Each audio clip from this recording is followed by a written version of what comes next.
Takeaway number 1. Pay yourself first. I found the road to wealth when I decided that a part of all I earned was mine to keep, and so will you.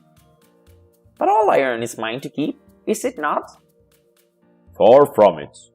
Do you not pay the garment maker? Do you not pay the sandal maker? Do you not pay for the things that you eat?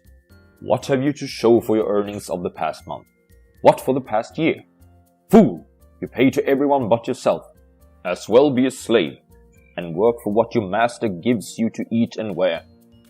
It's a powerful analogy to see every expense you have as you slaving for someone else. If your net income is $2,000 per month, and you pay, say, $1,000 in rent, you're effectively working 20 hours a week for your landlord.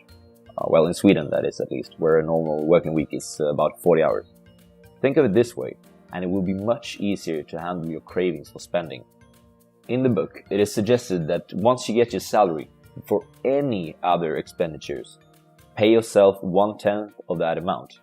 This way, you make sure that you always earn money for yourself before slaving for others. Takeaway number 2. Men of action are favored by the goddess of luck. Most people, when seeing other successful persons, such as ABBA, Zlatan Ibrahimovic, or Carl XVI Gustav, attribute it all to luck.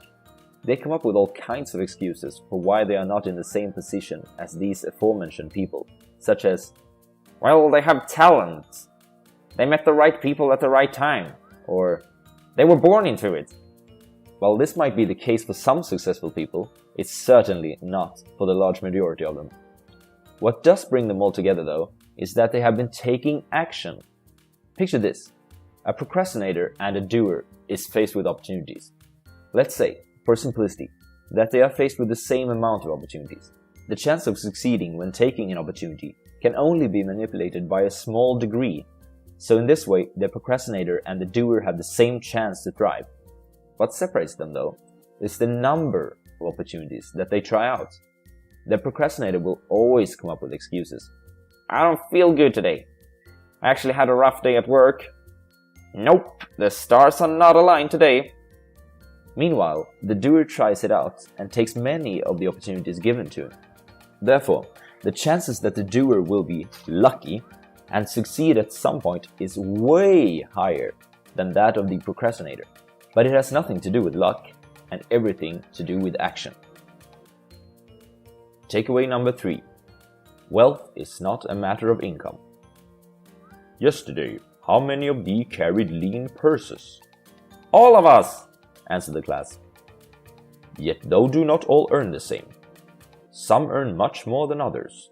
Some have much larger families to support. Yet all purses were equally lean. Now I will tell thee an unusual truth about men and sons of men. It is this, that what each of us calls our necessary expenses will always grow to equal our incomes unless we protest to the contrary. I know a lot of smart people that earn good money, yet they have nothing to show for in their bank accounts. Every time they get an increase in salary, they increase their spending with the same amount. They have more Spotify accounts than they have friends, and piles of furniture from IKEA that will never be assembled, always keeping up with the Joneses. This is foolish in so many ways, primarily because it's a huge risk-taking, which in turn causes you to be completely handcuffed and tied to your current job. If you don't get that salary every month, what is then going to happen to your boat, your house, and your car? Now when your boss tells you to go and clean the toilets for the 3rd time during that afternoon, you want to tell him to go himself. But then you think about the boat, the house, and the car, and instead you say, yes sir, that would be lovely, right away. No matter who you are, or what your degree is, everyone must obey under the law of income minus expenditures equals savings. No matter if you are an engineer, a McDonald's crew member, or Floyd Mayweather.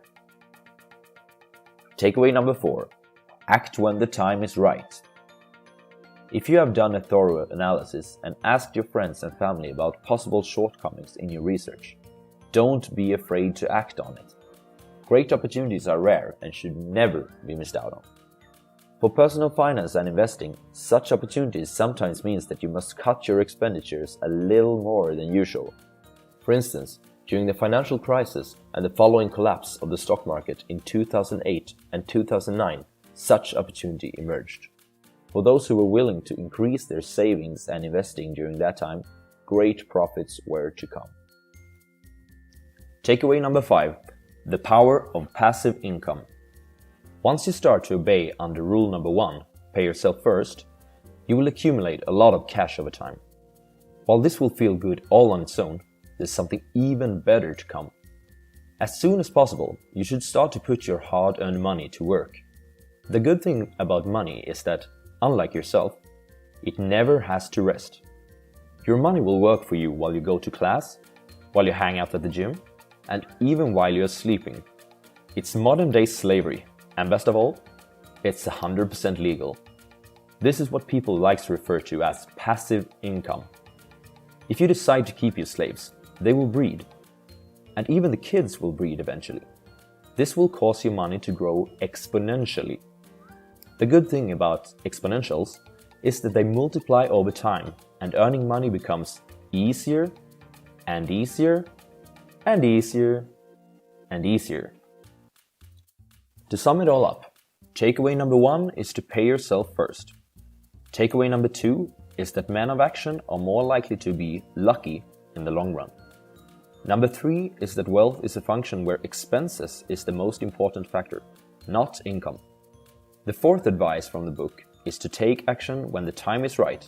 And takeaway number 5 is the power of passive and exponential income.